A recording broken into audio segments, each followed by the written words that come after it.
Welcome back to our PPE in a Time of Pandemic discussion series. Today, I'm absolutely delighted to be joined by Professors Elizabeth Barnes of the University of Virginia, August Gorman of Princeton University, and Christopher Lunsford of Duke University. And we're going to talk about health, disability, and triage, with a special eye to the present moment. Let's get underway. So I wanted to begin by asking a question about triage. So in recent months, many overwhelmed hospitals have instituted triage policies to determine access to scarce medical resources. And some philosophers have, in response to this, but also relying on prior work, have advocated the use of quality adjusted life years as a metric for determining the allocation of these resources.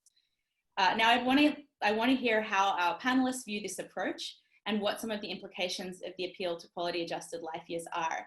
So August, I thought maybe we can start with you, as I know that you've been working on a paper recently that deals with various ways in which we may value our lives. Sure, thanks so much, Simone. So for those of you who might not be familiar with it, quality adjusted life years is really a concept that comes out of economics, and bioethicists and philosophers have engaged with it over the past few decades. And the idea comes from the thought that what we should do in triage situations is try to maximize the efficiency of life-saving treatment. And so the thought is something like this. We don't just want to maximize the number of years that are collectively lived. We want to actually weight those years. So say living a year in full health is 1, death is 0. And then the trickier part is trying to determine the things that are in between. And so some of the things that have been tried involve experts and or lay people being asked questions like, how much would you pay to avoid having such and such a condition during this year that you live? So my thoughts about this are, I think there is actually something to the idea that maybe not all life years are created equally. But I don't think that they're different in the way that this sort of metric would predict. And I think there are enormous risks of harm in practically implementing these policies. So for one thing, I don't know that it really makes sense to talk about cutting apart units of a person's life into years and how much they value that year just by itself. I think years are valuable to lives in part in terms of the story of their life and how they fit together. So there's just sort of a theoretical divide between what I think really matters and what's happening. And then maybe even a little bit more concerningly, I think that judgments about what living with a certain condition would be like tend to be made with a lot of bias going on. People just don't know what it's like to live with a certain condition or having a certain disability. Judgments, even if you move to self-report, as some people have gone to do, they say, you know, oh, we'll take people who have lived with this certain kind of condition and just ask them, you know, how good is this? They're still liable to have internalized ableism, et cetera, right? So I think there's a real risk in just trying to capture some sort of objective judgment about how worthwhile living someone's life is versus another person.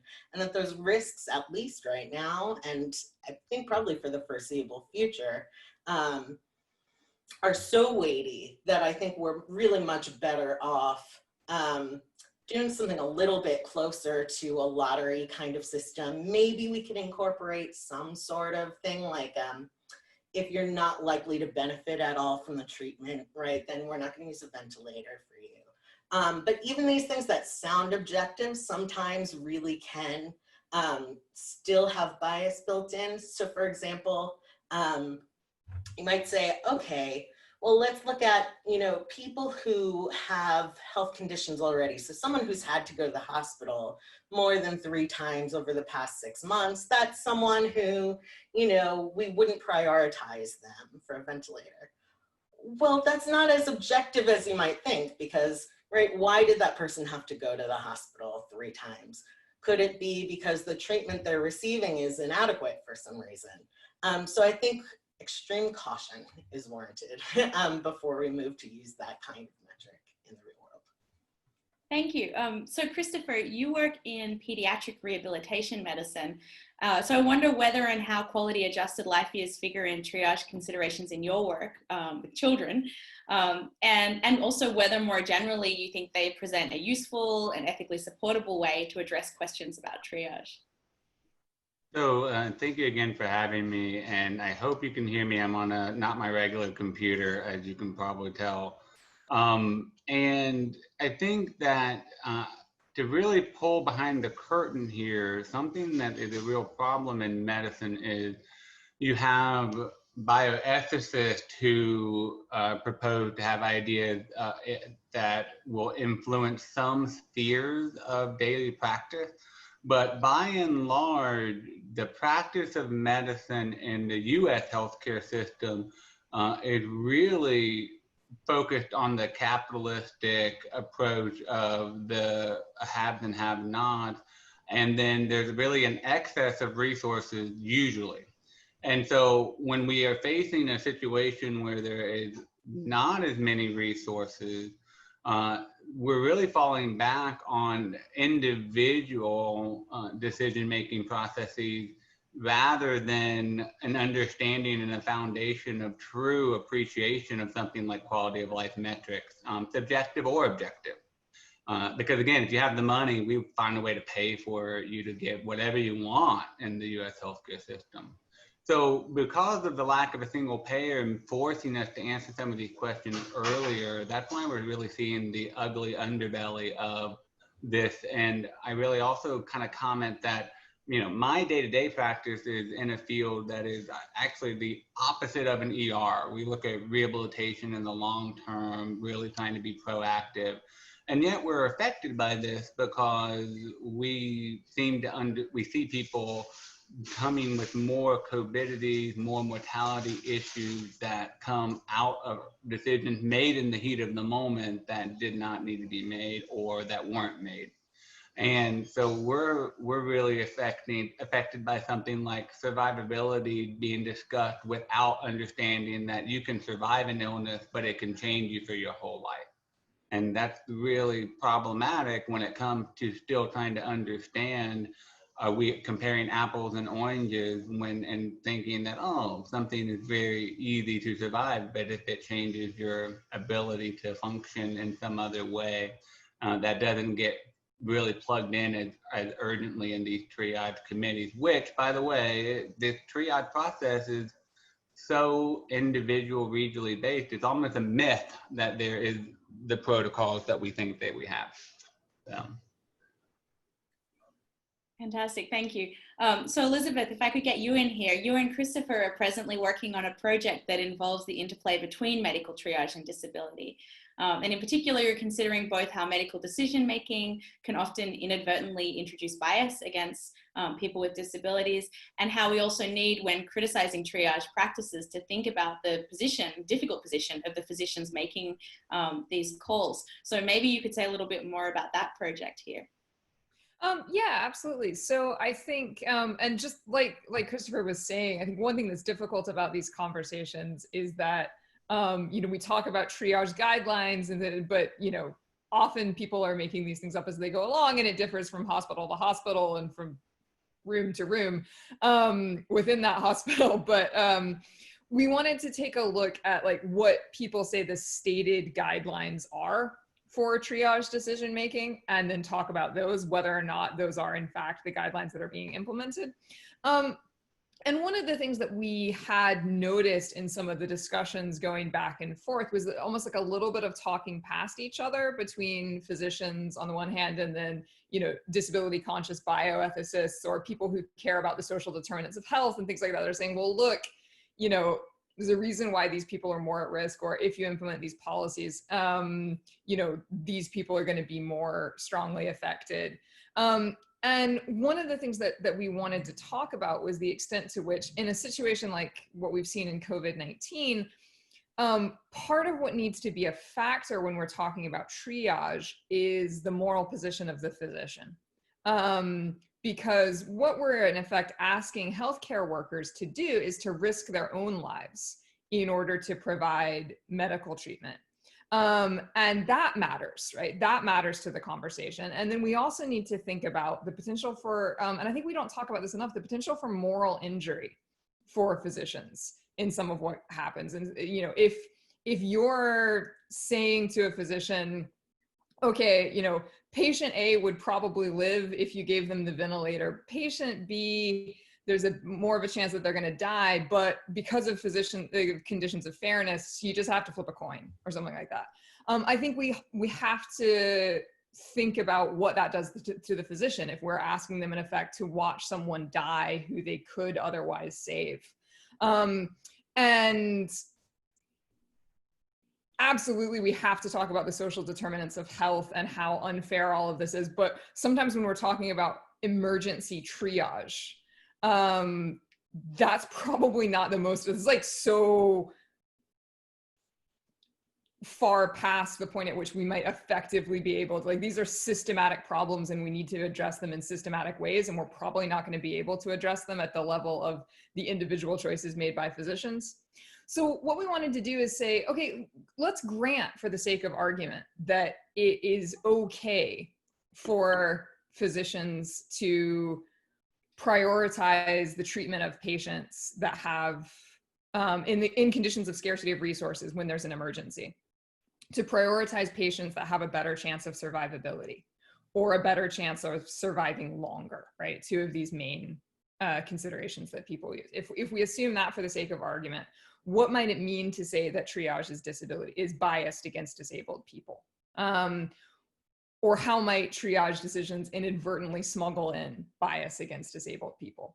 And what we wanted to be clear about is that it's not automatically biased if it has as a result that you might give the ventilator to disabled people less often, because disabled people as a group have substantial health conditions, right? This group disabled people includes, you know, people with advanced MS, people with advanced cystic fibrosis, people who are going to be in a position where their survivability is under threat. So I think we can't just say that just because disabled people get the ventilator less often means the practice is biased.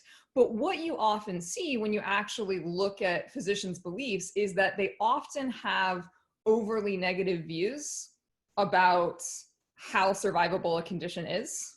They have just empirically false views about how long a disabled person is likely to live. There's actually fascinating data that shows that they tend to view disabled patients as older than they actually are and sicker than they actually are. So they have, like, even by their own lights, by their own standards, they might be taking these principles and applying them unfairly.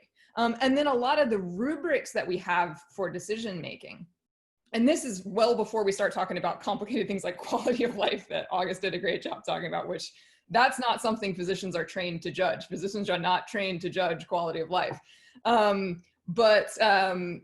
If we're just talking about things like the rubrics that they're using to make decisions, so there was this big story in the NHS where physicians were told to use this metric for frailty, basically, that they use in elderly patients as a proxy for who should be prioritized in getting ventilators, that kind of thing. And that might be a good metric for, you know, looking at your average collection of 80-year-olds, but it had the result that many, many, many, many disabled people who are otherwise actually quite healthy and are not at higher risk of dying of COVID would be deprioritized for getting ventilators, because you just, you know, you see a person who needs help or has mobility aids or something like that, and the automatic judgment is that person's not as likely to survive, that person's very sick. And I think these are very common ways in which a principle which is itself fair can incorporate a lot of social bias, a lot of these snap judgments bias that we have, and then its implication ends up being biased without anybody doing anything pernicious, without anybody sitting there like twirling their mustache and being like, I don't like disabled people. Christopher, you've been working on the question of how to better incorporate disability education into the study of medicine. So maybe we could build on what Elizabeth's just been saying about potentially harmful biases that medical workers are liable to adopt. And you could talk a little bit about how we can better train people to avoid and overcome these tendencies. Yes, I have, and I have people like Elizabeth to thank for the work that I've been doing on this, because as Elizabeth said, we're not trained to assess quality of life. We're actually also not trained to understand some of the humanities and philosophy work that is being done in these areas. And if we don't have some ability to do that, we really, we're just completely in the dark of how we kind of treat medicine like an assembly line. And that the assembly line product, everything on the assembly line gets treated the same way. And that's the problem that I see is generalizable in so many settings. But I've also come to know that medicine produces a certain product in its actual medical training. And though the doctors are very smart and very good at what they do, and yet they are hammers and all they see is nails. And so when there's a screw and they need a different tool, they still try to hammer the screw. And this is when going back into trying to figure out what is it about the understanding of disability that is clearly a problem, because you have different communities of people with disabilities and disabled persons who do not trust the medical establishment. You could take the deaf community that feels like the cochlear implants are attacking their culture. And there are many other examples, but there's a divide there because I want to be treated without feeling like I'm broken. And just like Elizabeth said, no doctor started the idea of going into med school to say, I'm going to make people feel like they're broken. That's what I want to do. That's not what they meant, and yet they do it. So where did we lose our bearings? And that's what I'm trying to figure out, because I don't have the answer to that. I can only say that I made it through my medical training as a hearing impaired person, having no insight into this until I started learning more about disability studies. And so I'm reverse engineering that now and trying to see what is it about disability studies that needs a place in medical education. And moreover, we're saying that there is a very clear goal, and it's fine to talk about disability awareness or disability tolerance, but those are clearly not enough of a clear goal. And everything that we've tried to do in the last 15, 20 years, when we look back at the literature, really amount to a disability awareness program.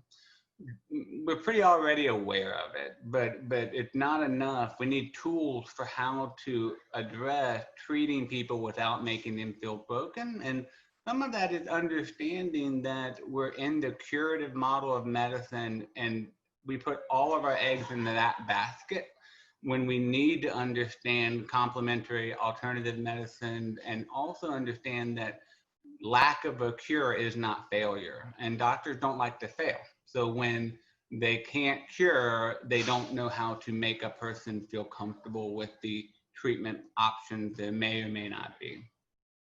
Thank you. So let's continue talking about treatment. As the pandemic hit, many hospital systems around the world stopped admitting patients for a variety of non-COVID related conditions, and many health practitioners resorted to online-only treatment. So August, you've recently started a project on the move to the online provision of healthcare. What are some of the ethical considerations you found especially provocative in considering telemedicine? Sure, thanks. So I was already interested in this idea that we were moving towards telemedicine, and especially mental health telemedicine. I find a whole array of complex ethical issues to be dealt with here, but it's really been accelerated, of course, by the COVID pandemic. Earlier in the year, they were predicting that about 36 million virtual visits would happen in the US this year. Now they're predicting more than 1 billion virtual visits this year. And I believe just in the US. And so it's time that we think about this problem. There are some sort of familiar concerns. So there's concerns about equity. There's a digital divide. We assume that everyone can just zoom in to their doctor's visit. That's just not the case. There are areas where people don't have access to that. There are also equity concerns in terms of disability accommodations for accessing these sorts of services. Another kind of familiar concern is concern about privacy. And during the COVID pandemic, a lot of the regulations around privacy have been loosened. And of course, there's really sensitive information that people talk to their doctors about or to their therapists about that they wouldn't want just anyone to know. I think it's interesting to think about some of the harms, though, as actually more cumulative and subtle effects, not just, someone finds out about the surgery I just had, but more like, this sort of information can be monetized. Back in 2012, Facebook did a study. They removed positive posts from some users' pages and they removed negative posts from others, and then they tracked the mental health implications of that. Just the fact that they felt like that was something that they could do, combined with the fact that a lot of medical practice is moving online, is, I think, an area where we should be concerned. I think that it's interesting too to see that a lot of people are moving, of course, to seek information online about medical conditions when they don't feel comfortable going to a doctor's office for, good reasons. And I think that a lot of people are looking not just to try to diagnose themselves, and there are that can sometimes be empowering, but as we know, there are a lot of problems with trying to diagnose yourself. But they're also looking for advice about what to do. And the internet is really just an unregulated land in terms of advice. And I found that kind of concerning because in a lot of in-person interactions, we're sort of implicitly guided by norms of ethical advice giving, right? We think we ought to prioritize the well-being of the person who we're giving advice to. But when Google prioritizes search results, when I type in a question looking for advice, they don't seem to think they're held to an ethical norm of prioritizing my well-being. It can also just be a minefield for anxiety, right? Because certain websites are always going to want to legally say, well, if you're feeling unsure though, go to the emergency room immediately. And I think that has an effect on the psyche of the population when they read these sorts of things over and over again. On the very kind of extreme end, but I suspect it won't seem that extreme soon, with mental health moving to telemedicine, this has gone as far as therapy bots being a thing people are trying out. Where, right, it's not just the case that you're seeing your normal therapist, except it's through Skype now. It's actually that you're trying to talk to AI, and some of these are not very sophisticated. And you might liken it to sort of like a choose your own adventure self-help book.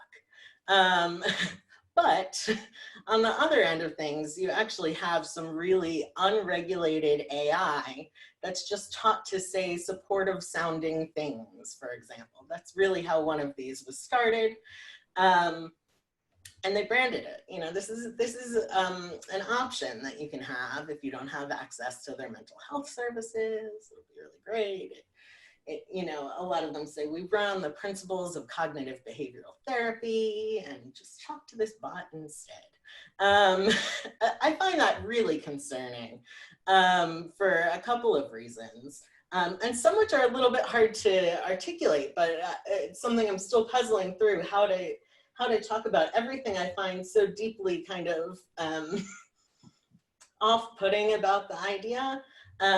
One being that although there have been like a couple of studies saying that there's some benefit, there's not been much. And it's sometimes touted as a benefit for people who don't have access to therapists. And right now there's a huge need for this, but even after the pandemic, it makes sense to talk about after the pandemic. I suspect that some of these sorts of initiatives are going to be funded, and the worry is that, right, insurance kind of makes all determinations, at least in the US, and maybe insurance will say, oh, look, here's a really cost-saving option, just talk to this bot instead. And it might just not be as effective, so that's kind of an easy concern.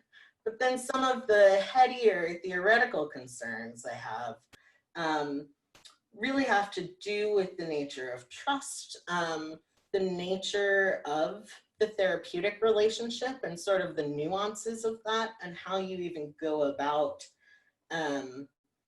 helping someone through a crisis in a way that doesn't just, make them feel better in the short term, but you get to know them as a person. And they're very complex sorts of interactions that I feel we ought to be more cautious than it seems we're currently being about how quickly we are eager to digitize them. That said, there are actually some helpful things about them in the right context, right? If you know it's not a substitute for a therapist, it's kind of neat, or maybe empowering to be able to talk. It's a neat way to, some people, there's so much stigma that they would never talk to a therapist, but if it's a bot, they will, right? But that can't be the only solution to the stigma problem. And that's where I think we need to be really careful.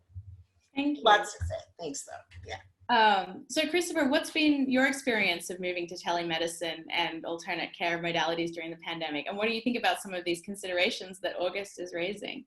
Okay, so August makes a ton of great points, and what I'm kind of looking at is it's so nice to finally have pushed through the barrier of, and it really was a glass ceiling of alternative ways to dispense good medical care. Again, you'll find I am very judgmental of a for-profit healthcare system that has held healthcare behind certain rules in order to make the most money on it first and foremost. And having the pre-COVID situation was set up so that it could not only make the most money for certain people, but also keep people who would abuse the system from putting in too many bills because they really overcharged and can't possibly see that many patients in a day. And so, like always, the nefarious acts of a very small number of people make the policies that we can make much more difficult.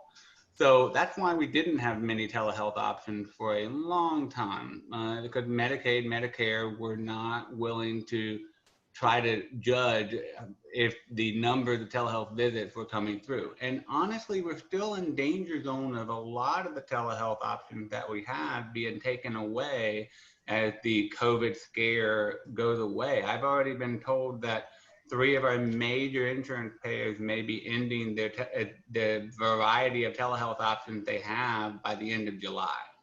So it makes it very hard for us who are trying to think about these new ways of giving care. And I was doing that before COVID-19 to now know what are we going to have going forward. And, I haven't spent that much time looking at this, but to August's point about telemedicine is really the tip of the iceberg about online dispensing of healthcare and trying to think about what AI is going to bring to something like when you Google a symptom simply, we're really going to be in a new age, and we need to take hold of that from a scientific, from a scholarly standpoint, and not, again, leave it to the capitalistic system, because, again, it will be built with bias, it will be built with problems if we're not very active about what we want from this. And in some ways, worst of all, it will only be available to the highest bidder. And it doesn't need to be that way. And I'm already seeing the advertisement for a company called Gorman that says you don't need a doctor to get certain male-related treatments. So it's pretty impressive how the front door, the new horizon is here, but we need to seize it. So Elizabeth, maybe we could move to you. Lockdown measures have been instituted in lots of countries around the world in order to slow the spread of the pandemic. And in addition to impeding access to medical providers, these policies are likely to have had a negative impact on many people's access to their care networks and to adjunct social services. So I was wondering whether you could share your thoughts about how public decision-making should take factors like the impact of lockdown on access to care and social services into account. Yeah, well, I think, I'm glad I'm not a public health policy decision maker, because I think, there's a way in which I think some of the decisions that are being made in the context of COVID-19 with, what to reopen, when to reopen, we should almost think of these decisions as tragic along multiple dimensions, because there's not a good decision that can be made here. The question is which of a range of bad decisions that we're making under imperfect information with some of the data that we have, we don't know how to interpret, and all this kind of stuff. And then you're trying to say, okay, well, which of these will be the most harm mitigating of the options, right? And so with that caveat in place, I do think one thing that's really important, and we are seeing some people push towards this, but is that we need a broader understanding of health and what health is when we are talking about public health and decisions that affect public health. So I think in a lot of the conversations, people just see COVID as the health issue. And so there's do we protect and prioritize our health, or do we care about these other things? As these other things are health things too, right? Your ability to access your care networks, your ability to go to the doctor, your ability to, be with other people. And these are all things that affect health. They directly affect health. People's ability to access caregiving, people's ability to access outdoor spaces in which they can, exercise, or all of these things are things that affect health. There's also been this, I think, unfortunate dichotomizing of, well, do we care about health or do we care about the economy, right? And one of the major lessons of this pandemic should be that these things are not separable. Overwhelmingly, the people who have been dying of COVID have been poor Black and brown people, right? And overwhelmingly, the people who are having the most devastating impact of the layoffs and the lack of any sort of economic infrastructure or bailout or anything like that are poor Black and brown people. And if we just have more of a sort of widening of socioeconomic inequality without any sort of social attempt to address that, health disparities are just going to get worse. And so I think one of the things that we need in public health conversations is a wider understanding of what health is, and also more of an emphasis on the social determinants of health. More of a focus on why is it that it is predominantly people of color in America who are dying of COVID, right? That I think needs to be foregrounded in these conversations, in any conversation about public health, because it is I think this is just the flip side of the same coin when we're talking about the murder of George Floyd. What we saw with the murder of George Floyd was state-sponsored violence, right? There was who the state allowed to be killed. There's who the state allowed to be murdered. There's also who the state allows to die. And these are there's who you kill and who you let die. And these are often two sides of the same coin. And certainly for Black and brown people in America, it's the same group of people. And I think any conversation about health and public health has to incorporate that and has to incorporate it more strongly. And we need to have more focus on the public determinants of health, and not just think that like, oh, a vaccine will save us all and then we can go back to normal or something like that. Thank you. So not only has the pandemic limited access to care and support networks in the home and in the community, it's also limited the reach of these networks into medical spaces, changing the nature of those spaces, especially for patients. So many hospitals and medical facilities have now instituted policies that exclude or limit access for support persons. August, perhaps you could comment on some of the practical and ethical implications of imposing these limitations. Sure, thanks. This has been a really big issue. Several disability advocacy groups have actually filed civil rights complaints about this.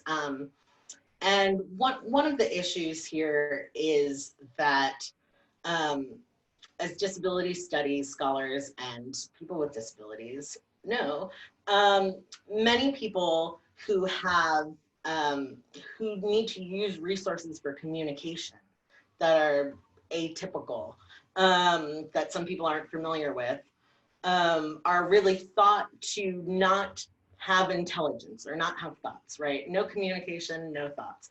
That's really scary in the context of not being able to access your support team or the resources you might usually have to bring with you to access your medical care. Something that's been circling around disability communities too is the importance of medical professionals being able to humanize you and see you in a context, right? So standard advice is like, you know, bring all of your information with you to the hospital, include a picture of you and a picture of you with friends and family, just so that people get a sense of the bigger picture of your life. And these sorts of concerns are really scary, not just in having official caregivers not being able to, or communication support being there, but just even having friends and family be able to come visit you. It seems like a lot of the response has been gut reaction. Well, that's a risk that we're not willing to take to allow anyone else in except the person who's directly getting the medical treatment. And then many hospitals have and policies have had to sort of walk back on that a little bit. Not only because of these issues about communication and humanization, but can also be important for informed consent. That's sort of like the hallmark issue of bioethics. Although we tend to think about informed consent being an individual matter, oftentimes being able to have a person with you who can better explain to you what's going on, who knows you, who knows your needs and wants, is a really important piece of that. And there's also just, I think, the psychological trauma, both for the patient and for the family, of having trouble accessing someone who's in one of these sorts of dire medical conditions. There's really, I think, a toll that lingers there. And to go back to something Christopher said earlier, I think there's a risk we have to weigh here about distrust of medical institutions too, when we think about you know, not allowing people to see their loved ones at all, in terms of not judging one of their caregivers to be an essential part of their care team. I think that snowballs into distrust of medical institutions, and it snowballs into trauma and all of the effects that that has. And it's obviously a very difficult thing to weigh against. Could we, you know, mitigate some more of the risk of losing life versus something like how important it is to, you know, have access to support people, but it has to be weighed. And to go back to something that Elizabeth said, those things are part of health, right? It's not just this cut and dry thing where we're looking at how much life saved and COVID risk averted versus everything else. We've got to have a little bit more nuance than that. Thank you. So I've got a question for all of you. So this pandemic's resulted in extensive political focus on public health, and this politicization of public health presents special challenges, arguably, to those who work in bioethics and in the healthcare sector. And I'm sure that you've all observed attempts by politicians to cynically deploy concerns about health to motivate specific policy approaches to the pandemic. So we've seen concerns about mental health and suicide, for example, invoked in questionable ways by those sympathetic to early opening up. So I'm interested in hearing what sort of challenges might the politicization of health pose to bioethicists and public health researchers as they pursue their research and advocate their findings in this sensitive moment, and whether there are any ways that we can safeguard research against cynical or exploitative political use. Yeah, so I guess this is a really interesting question. So I guess I'd want to be clear on what we mean by politicization, right? So I think health is political. Health can never not be political because of the social determinants of health, and because of how health is not something that we can isolate from these other things, you know, like socioeconomic factors and gender and all of these things that are political. So I think health is by its nature political. And some of what we have to talk about when we talk about health, like socioeconomic status, like class, like race, like gender, is inherently like already politicized, right? That being said, I do think there is then this element where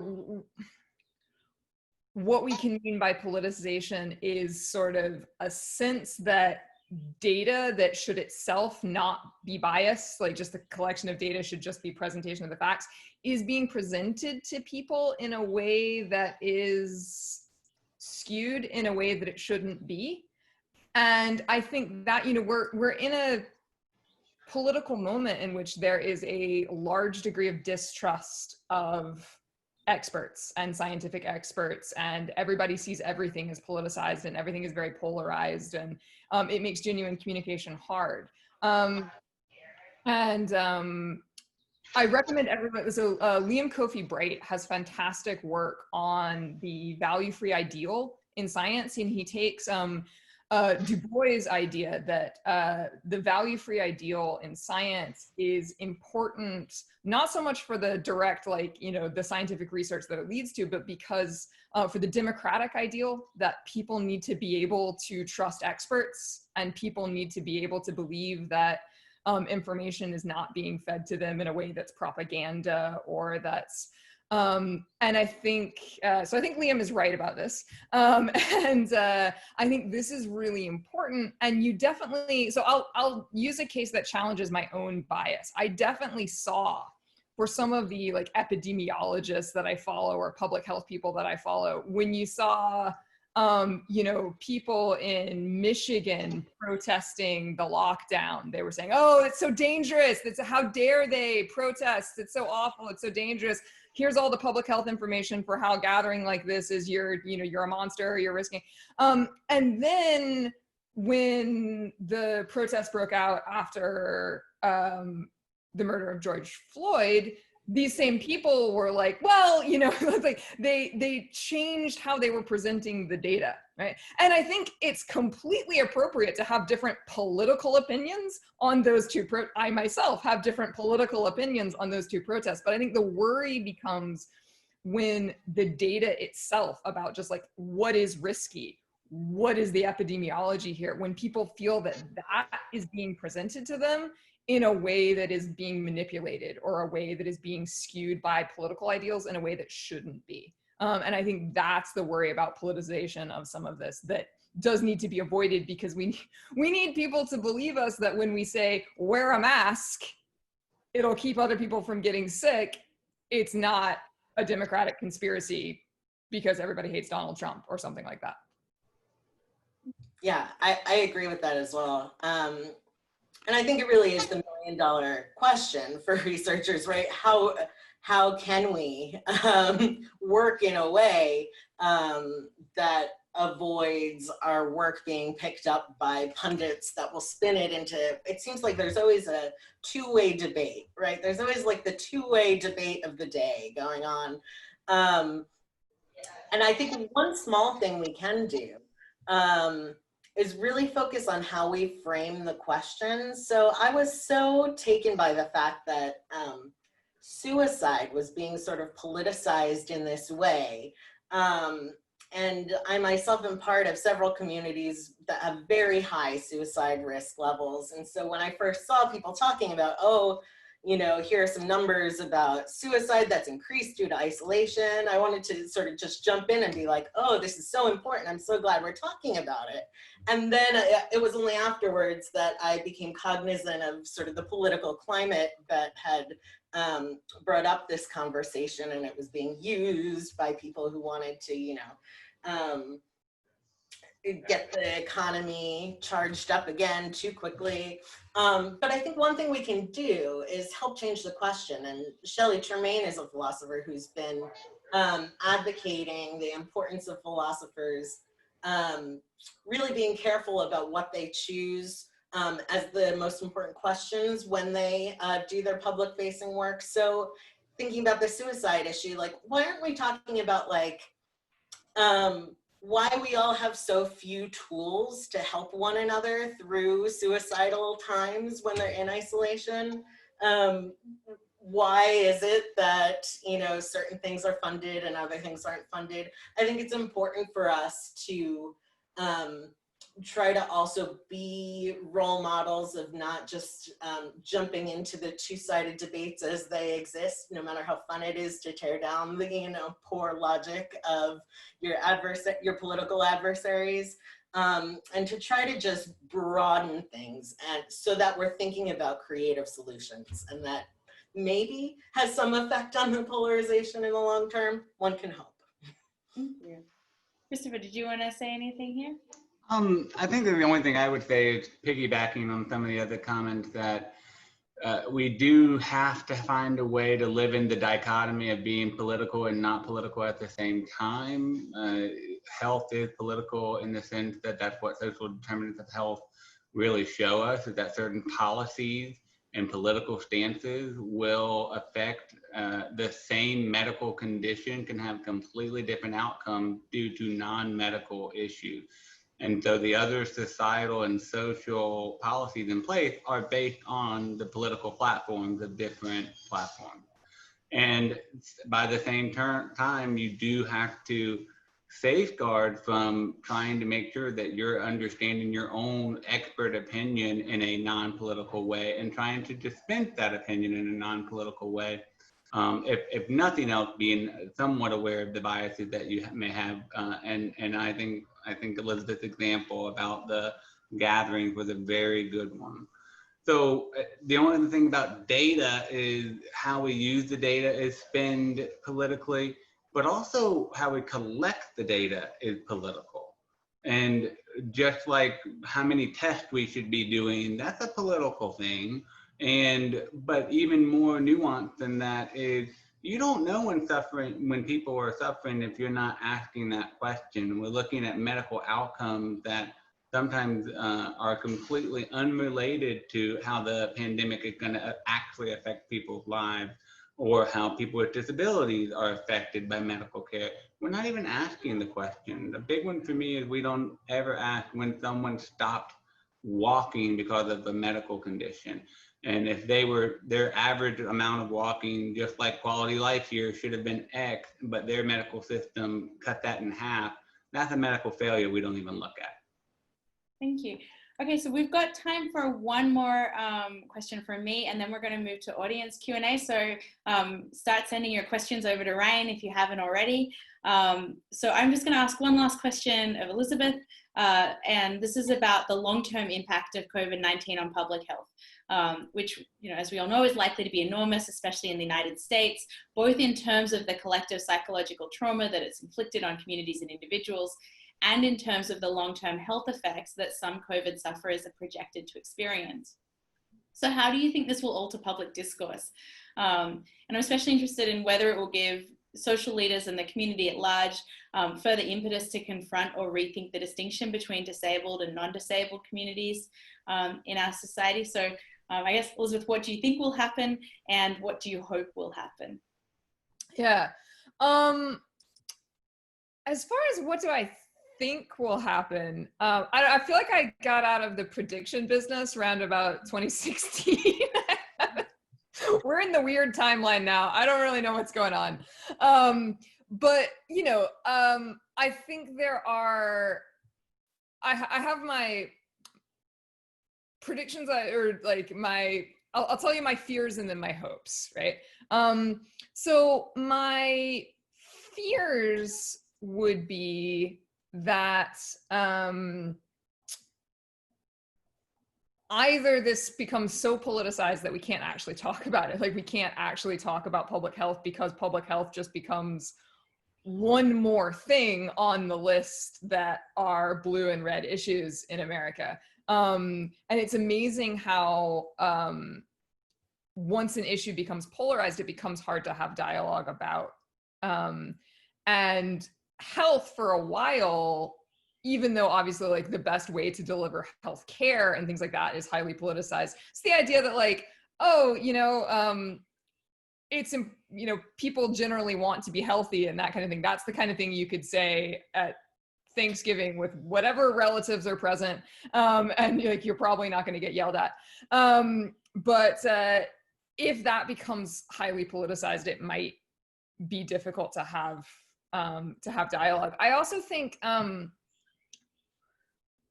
one of the things that you've seen in healthcare in a lot of modern industrialized Western countries is a shift since basically the 1950s from a model of healthcare that was targeted at acute infectious illness to a model of healthcare that's targeted at long-term chronic illness. Because by far the most common illnesses and the illnesses that most likely, you know, are going to lead to the biggest both morbidity and mortality are long-term chronic illnesses, many of which are related to lifestyle, many of which are related to socioeconomic factors and all these kind of things. And that's been a huge shift in healthcare focus to these kinds of conditions like cardiovascular disease, diabetes, these kinds of things. And I am worried that people, because COVID has been such that, you know, it's like dominant in everyone's mind, that the conversation will shift more towards like, okay, well, how do we get the right masks and how do we get the right, you know, how do we change all our buildings to, like, I've already seen people be like, okay, well, really what we need to do is, you know, change all the surfaces in buildings to make it such that they're going to, you know, be not transmit viruses as much if you touch them and things like that. And I think that would be a massive mistake in terms of public health, because again, you'd be forgetting to talk about the social determinants of health and like, who is it that's dying of COVID, right? Well, it's people with diabetes, it's people with lung disease, it's people with cardiovascular disease.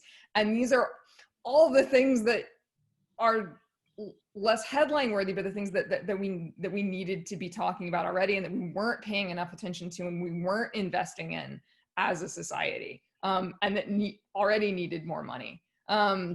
So that would be my sort of worry or my fear or my cynical take. My hopeful take is that we are seeing played out real time the consequences of many of the choices that we've made in what we prioritize in health and healthcare in this country. We are seeing what the fallout of the social determinants of health are. We are seeing what happens when you don't have a centralized public health infrastructure. You know, we are seeing all these kinds of things that are really significant. And I think if health can become more a part of the conversation, like what do we care about? What is important? What do we want from this? I think that could be really valuable and that could be really good. Whether it goes that way, I hope it would go that way. In terms of rethinking the distinction between the disabled and the non-disabled, I'm not sure. I hope what this will help people. So one of the things that people often say in disability studies is they say that they say to non-disabled people, try to think of yourself as temporarily non-disabled. Right? try to think, and it's like just a focus on the precarity of the human condition and the precarity of the human body. That, yeah, you might not need that ramp now, you might not need, but you know, odds are, if you live long enough, you will one day. Or your kid might, or your partner might, or, you know, all these kind of things. So trying to think about this in this way in which these things touch us all. And the boundary between the disabled and the non-disabled is very porous. You know, and this is what makes disability, I think, a very unique social category. You're not going to walk out of the seminar, have an accident, and, you know, get a case of sexuality transfer or something like that. That's not how sexuality works. But you might have an accident and become disabled, right? So there is this sense of precarity about human bodies that I think we don't grapple with often enough, and that can make us want to just kind of sweep disabled people under the rug and be like, oh, that's other people's stuff. That's not my stuff. And I think one thing, I've actually just seen this with my friends that I've been surprising, who've just been freaking out about COVID. And I'm like, oh, that's right. You're not used to like the idea that you might die, the idea that you might get really sick. This is new for you. And I think if we can have that experience collectively as a society of dealing with the fact that we are all these ultimately quite fragile sacks of meat, and we are all in a precarious biological situation, that might give us more understanding and more empathy and more just, you know, reach across barriers to understanding what it is that disabled people are asking for and why it's a matter of justice that they get it. Fantastic, thank you. So that's a great point at which to stop this component and move to the Q&A. Yeah, all right, so, okay, we have a number of different questions. Let me ask, so the first question is by Arnell, and this kind of got touched on a little bit, but it's about intersectionality. So Arnell is wondering if any of the works or any of the things you're working on, to what degree you see these things as intersectional. So what's the relationship between disability and race, or disability and gender and sexuality, et cetera? And do you think that our current moment with the pandemic and also an increased intention recently in the past month to racial injustice, do you think that the practice of medicine is evolving in light of these concerns along these intersectional dimensions? I guess it's just a question for any of the panelists. Sure, I'll start with that. That's a great question, and I think it's a really important one. So I think one of the things is that, so I read a statistic recently that outside of New York, in the United States, more than half of the deaths from COVID are from some sort of care institution, nursing home, that sort of thing, which is an incredibly high rate, even given, you know, even once you take into account, right, a lot of these people are older and there is just some more medical risk of dying from COVID at a certain age, even once you maybe perhaps bracket out some of the social determinants of health.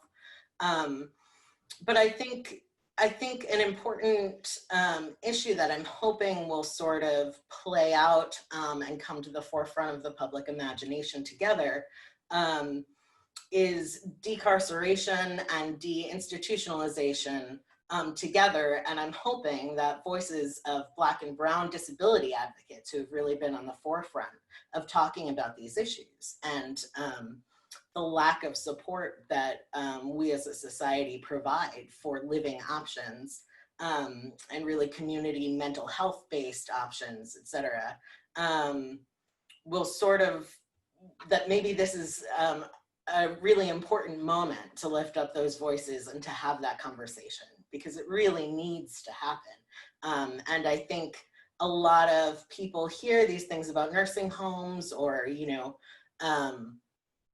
or places that house people with intellectual disabilities and how many of these people have been vulnerable to COVID-19, and they think, oh, that's so sad, that's so unfortunate, that they're so vulnerable. But what they don't realize is the disability advocates, especially the Black and Brown disability advocates, who have long been talking about the problems with these sorts of institutions, who have long been talking about the for-profit motives of these care homes and have been advocating for more funding and more attention to those issues. So that's one thing I'm really hoping we'll see more of going forward. Intersectionality is another one of the terms that I would have thought I understood, but I really didn't understand until getting into more disability studies, into other humanities-based scholarly work. And to really infuse what intersectionality brings to our complex understanding of personhood into medicine, we've got 2 or 3 steps away from that we really need to work on. And what I guess I would say is we have social determinants of health and understanding demographics as it relates to healthcare outcomes. And that's a start, but we're still really not close to being able to, in a succinct way, understand that the whole is greater than the sum of its parts when you really think about demographics versus intersectionality.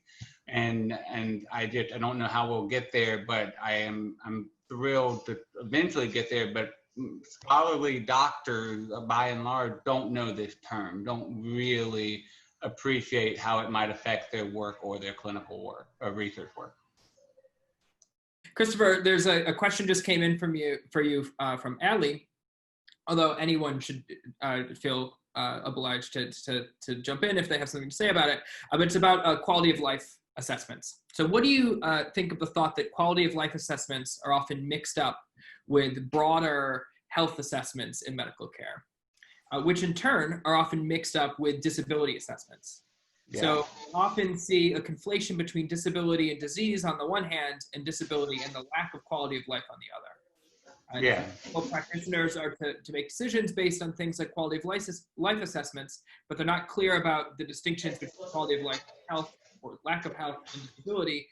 What's the practical path forward to serve the disabled communities in particular? I think the practical path forward is to really shine a light on how we're doing domain thinking and trying to use these terms to serve only one domain at a time. So to your point, quality of life assessments and disability assessments, if there's a medical legal case and someone gets a disability assessment, they are trying, and because you got hurt on the job, and let's say you lost an arm, you're going to get paid on literally a percentage of how difficult your life will be from now on based on losing an arm. You're going to get your settlement on your legal case because you're 25% short on limbs now. Is your life 25% worse now than it would have been? Well, there's no way to answer that question because no part of this conversation about the disability from losing an arm has taken into any subjective understanding of how quality of life is understood. And so in moving forward, medicine is starting to look at things like patient-reported outcomes, and yet we have our blinders on to not understanding that when we ask quality of life questions, we're still focused on what we call healthcare related quality of life. And healthcare related quality of life is still a small domain of overall quality of life. So until we can really start to broaden our perspective, we're going to be in these narrow domains that really are not in real life related answers to those questions. If I could follow up just about the qualities specifically, I think, because I agree with everything that Christopher said, and it's like one thing that you do often see people who use the qualities retreat back to is they say, oh, well, it's not, they're not a measure of quality of life, they're a measure of health-related quality of life, right? And that's the only thing that but they're not a measure of that either. It's not exactly clear what they are a measurement of.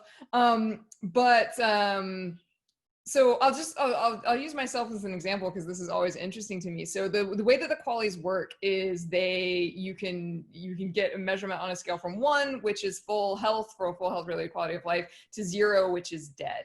And I consider myself someone who has a really high quality of life, but not just like high quality of life. Like I have, I'm active, I'm fit, I go wandering around in the national park near my house, and I swim in rivers, and I play with my dogs, and I, enjoy the process of being in my body, and, have all these things that I engage in every day.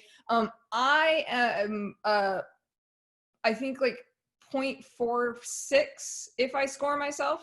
And that's if I give myself completely full marks for mental health, and I'm a philosophy professor, so, do with that what you will. But it's more than halfway dead, and I don't feel more than halfway dead. Right? Most days I feel pretty good. And part of the way that the qualities are determined is they use something called the Health Utilities Index. And the Health Utilities Index, the only options that it gives, it basically gives you it encodes an idea of normal functioning, right? So it gives you standard normal functioning, and that's perfect, right? And then it just goes down from there. It departs down from there. And there's no room for someone who is functioning abnormally, but well. Right? That's not something that the qualities can see. They can't see that as health-related quality of life. So I get really low mobility scores on health-related quality of life because I need a mobility aid to get around. Doesn't matter that I can get wherever I want to go. Doesn't matter that I can take my mobility aid and be out on the Appalachian Trail having a great time. It's because I'm doing it in a non-normal way. It's considered reduced health-related quality of life. And that's what I think this standard model doesn't see. They don't have room for the person who is functioning biomedically abnormally and yet is still functioning really well. Great, that was a great segue to a question from Kevin, which was directed to August, but again, anyone should feel free to jump in, about quality adjusted life years. And so the question was, to what extent do you see your criticisms of qualities as really aimed at measuring them or eliciting them, and to what extent is it? Do you think that the entire process is sunk from the start? So, in other words, do you think it would be possible to come up with a better way of measuring qualities that would solve some of these problems? Or do you think that it's just the wrong way that we should be allocating healthcare resources at all? Yeah, that's a fantastic question. So I think a lot of my concern is practical, both in terms of the sort of philosopher's version of qualities that's well thought out, but then how would we implement that in any sort of way that would mitigate bias, that would mitigate, right, all of these worries about implementation. And also I have real practical worries in general, even with the less theoretically rigorous uses of talking about quality of life in these situations. So for a sort of personal example, I have a family member who has cancer, and I was recently asking a neuro-oncologist about a particular treatment for this cancer, which is very visible. So right, once you undertake this treatment, everyone can see that you're undertaking this treatment. And the doctor said something like, well, here's some of the benefits of the treatment, but there's also a real quality of life issue. And together he lumped both, it's a little bit uncomfortable on your skin, but also then everyone would know you have cancer, and that's really a quality of life issue.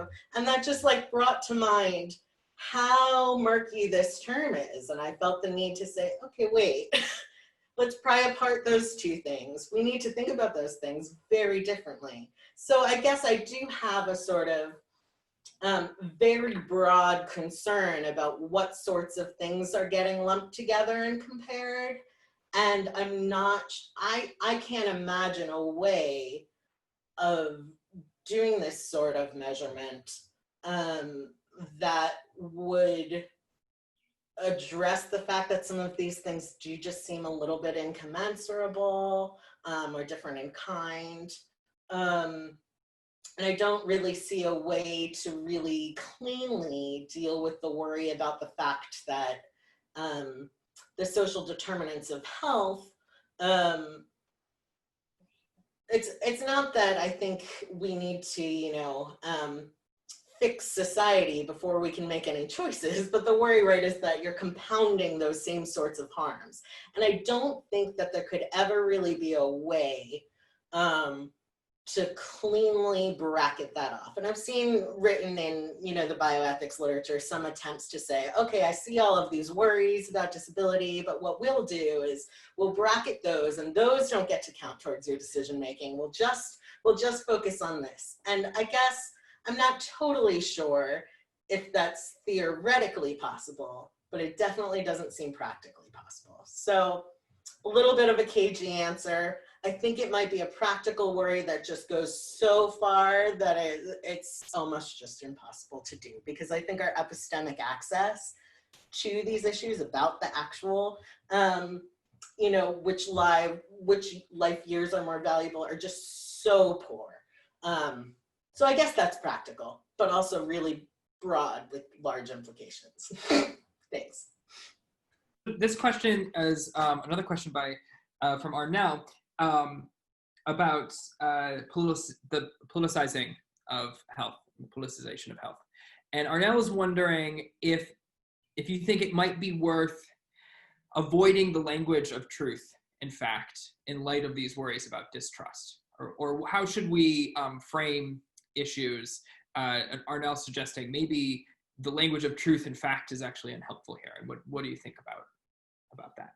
That's a really interesting question. I do in general think that there has been so one thing I think we've seen in this crisis that has been a little bit unhelpful and harmful is that people have used the same kind of trust the experts, trust the science, trust the data rhetoric that we use to try to get people to vaccinate their children or believe that climate change is real. And they've used that same kind of rhetoric, it's science, it's facts, it's truth, to be well, this is what the CDC is saying, or this is what the epidemiologist is saying, or this is what this think tank at the London School of Economics is saying. And it's not the same kind of data that we are dealing with. We are dealing with people who are doing their best, and their information is far better than, some blue tick journalist on Twitter who's just well, here's what I think we should do. But it's not the same kind of epistemic situation as vaccines don't make your children sick and they don't cause cancer and climate change is real. It's not nearly like that. And I do think there has been one way in which some things have been overly and unhelpfully politicized is that it's been this oh no, you must, this is what the science says, so you must believe the science. And there's well, the science is kind of inconclusive here, and different scientists say different things, and we are in a state of uncertainty. As far as the language of truth or fact or that kind of thing, whenever we're talking about health, I think it's complicated, because I think with health, sometimes there are definitely views of health that say that health is entirely subjective, and it's just what a person wants from their life. And I think it's important to resist those views. I think there is an underlying objective biomedical reality that is part of what health is. Right? And I think that's important, but it's also not the whole story. It's far from the whole story.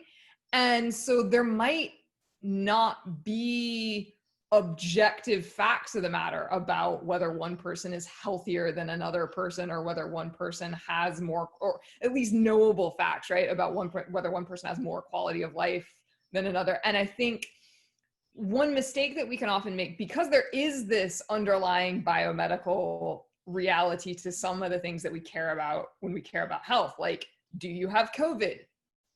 There's a fact of the matter about that, right? And that's a science fact, that's objective. And I think it's important to use the language of truth for that. But I think then because we're used to talking about health in those terms, that can then translate to things like the QALYs, where we think we can just like objectively quantify things that are not obviously objectively quantifiable. And I think that slide can be dangerous. So just because there are aspects of health that are objective and that the language of truth is, I think, really appropriate for, doesn't mean all aspects of health are that way, or the language of objectivity is appropriate for. That's my 2 cents. Yeah, just to piggyback on that, I think that we don't necessarily have a great way of talking about value judgments in public discourse, right? So we're likely to say, you know, the CDC doesn't recommend that you wear a mask, or the CDC recommends that you wear a mask, right? But what we don't talk about, besides the facts of the matter about how much mask wearing mitigates, is wear a mask so that what, right? And the outcome, when it's practical like that, it's like, if you wear a mask, then we'll have this outcome that we together think is really valuable. But for whatever reason, it seems like we don't have a good way of talking about like collective value judgments that we have, or like, well, we all think that this would be a good thing, without it just sort of devolving into opinion. So I can see how there's a worry about, you know, just saying, this medical professional or the CDC or whoever has decided we're going to do X, and that's true that we should do that. Well, yes, but like, we need a way to talk about the value judgment aspect too. And I think we need to maybe just sort of creatively brainstorm how we could do that better, because I'm not sure. Awesome, thank you so much. So we're out of time for the questions. I'm gonna pass things back to Simone, but thank you both. So thank you very much, everyone, for joining us. Thank you especially to our panelists, Elizabeth and August, and obviously Christopher, as well. It's been a great privilege to talk to you about these you know, very timely questions. And yeah, and I think, you know, it's kind of sad because everyone's muted, so they can't applaud you as we would have done in pre-COVID times, but I assure you that applause is taking place.